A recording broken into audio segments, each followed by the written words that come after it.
Presiden Joko Widodo diminta mengangkat guru honorer yang berusia lebih dari 40 tahun menjadi pegawai negeri sipil, PNS, lewat keputusan Presiden, Kepres. Permintaan disampaikan Panitia Khusus Guru dan Tenaga Kependidikan Honorer, GTKH, DPD RI, bagi tenaga honorer dengan masa pengabdian minimal 15 tahun, tanpa melalui tes. Ketua Pansus GTKH DPD RI Tamsil Linrung membacakan rekomendasi itu dalam sidang paripurna ke-6 DPD RI masa sidang 2 tahun sidang tahun 2021 sampai tahun 2022 di Jakarta Kamis tanggal 16 Desember tahun 2021. Dengan rekomendasi dari Pansus DPD RI ini tentu guru honorer se-Nusantara berharap banyak kepada Presiden agar benar-benar memperhatikan rekomendasi tersebut. Khususnya di tahun 2022 ini para tendik juga meminta adanya pengangkatan PNS. Mari kita simak kembali isi laporan Pansus DPD RI yang sudah diparipurnakan.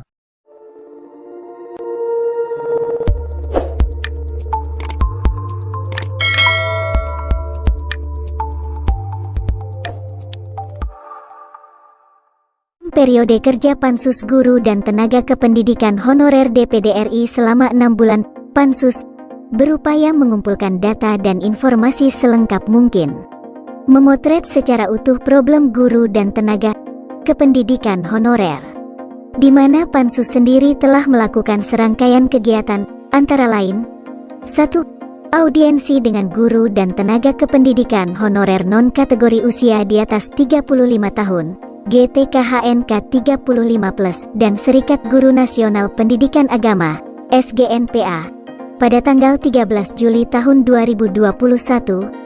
2. Rapat dengar pendapat dengan Pengurus Besar Persatuan Guru Republik Indonesia, PGRI, pada tanggal 14 Juli tahun 2021. 3. Rapat dengar pendapat dengan Persatuan Guru Honorer Indonesia, PGHI, pada tanggal 31 Agustus tahun 2021. 4. Rapat dengar pendapat dengan Ikatan Guru Indonesia, IGI, pada tanggal 1 September tahun 2021. 5. Rapat kerja dengan Komisi Nasional Hak Asasi Manusia, Komnas HAM, pada tanggal 15 September tahun 2021. 6. Kunjungan kerja ke Kota Tangerang Selatan pada tanggal 20 September tahun 2021. 7. Audiensi dengan guru dan tenaga kependidikan honorer kategori GTKHNK 35+ Kabupaten Garut, Sekretaris Daerah, Kepala Dinas Pendidikan, dan Ketua PGRI Kabupaten Garut pada tanggal 9 November tahun 2021. 8. Rapat kerja gabungan dengan Kementerian Pan-RB, Kementerian Keuangan, Kementerian Dalam Negeri dan Badan Kepegawaian Negara pada tanggal 10 November 2021. 9. Rapat kerja gabungan dengan Kementerian Pendidikan, Kebudayaan, Riset dan Teknologi dan Kementerian Agama pada tanggal 11 November tahun 2021. 10. Focus Group Discussion, FGD, bekerja sama dengan PGRI Provinsi Jawa Barat pada tanggal 18 November tahun 2021, dan 11. Finalisasi penyusunan laporan akhir Pansus Guru Honorer pada tanggal 2 sampai tanggal 3 Desember tahun 2021. Dari agenda-agenda yang sudah dilaksanakan tersebut, Pansus menangkap setidaknya terdapat 2 arus besar. Pertama, aspirasi rekan-rekan guru honorer yang telah lama disuarakan namun belum mendapatkan jawaban sesuai ekspektasi.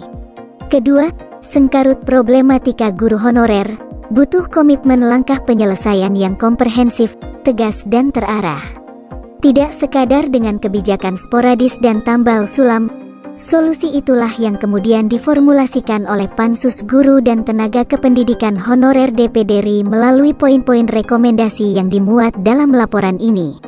Selain itu, Pansus Guru dan Tenaga Kependidikan Honorer DPD RI juga berhasil memetakan sejumlah kendala yang menjadi sebab aspirasi guru dan tenaga kependidikan honorer terkatung-katung. Pemetaan masalah itu tentu saja disertai alasan filosofis, pijakan yuridis dan bukti empiris, sehingga laporan ini berupaya disajikan seilmiah mungkin, tegak lurus berpedoman pada perintah konstitusi. Berdasarkan beberapa permasalahan yang ada, Pansus Guru dan Tenaga Kependidikan Honorer DPD RI merekomendasi kepada pemerintah hal-hal sebagai berikut. Mohon perhatikan baik-baik rekomendasi Pansus ini. Pertama, agar Presiden Joko Widodo menerbitkan keputusan Presiden, Kepres, atau memerintahkan terbitnya kebijakan integratif lintas kementerian yang menjadi dasar hukum untuk mengangkat tenaga kependidikan honorer yang berusia lebih dari 40 tahun dengan masa pengabdian minimal 15 tahun menjadi PNS tanpa melalui tes. Afirmasi ini penting sebagai apresiasi negara terhadap para guru honorer yang telah menyisihkan hampir separuh hidupnya mendidik generasi bangsa meski negara memperlakukan mereka di luar batas kewajaran. Coba perhatikan dengan seksama. Poin yang pertama ini adalah pengangkatan PNS melalui Kepres. Ini sebagai bentuk penghargaan, tetapi rekomendasinya untuk honorer yang berusia 40 tahun ke atas dengan minimal masa kerja 15 tahun. Kedua, agar Presiden Joko Widodo responsif terhadap isu pelanggaran hak asasi manusia yang selama ini terjadi, khususnya pelanggaran hak-hak guru honorer.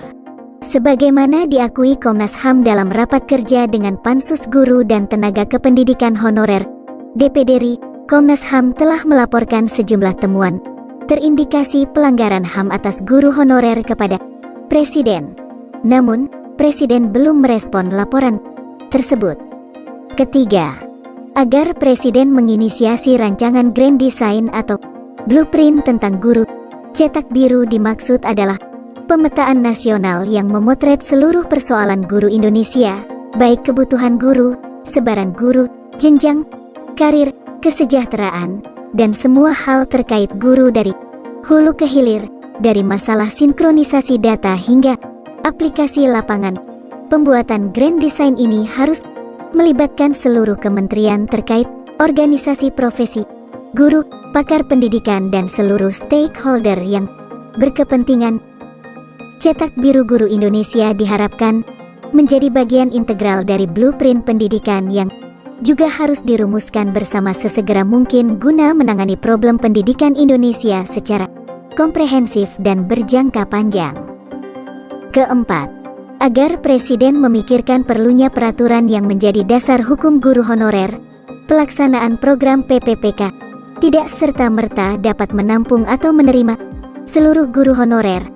Artinya, dalam beberapa tahun ke depan, eksistensi guru honorer masih akan ditemui di lapangan, sementara undang-undang yang ada saat ini tidak lagi mengenal istilah guru honorer.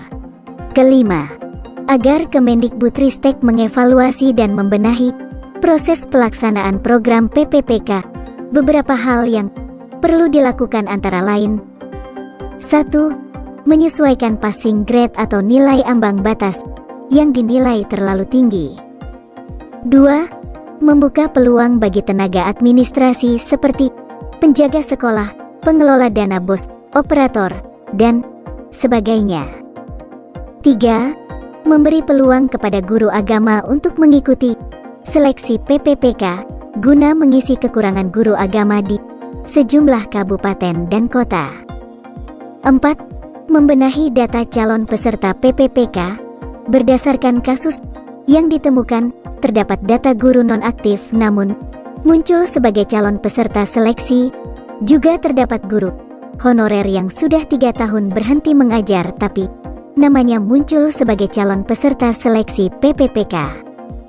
5. Menyesuaikan antara formasi peserta PPPK dengan kebutuhan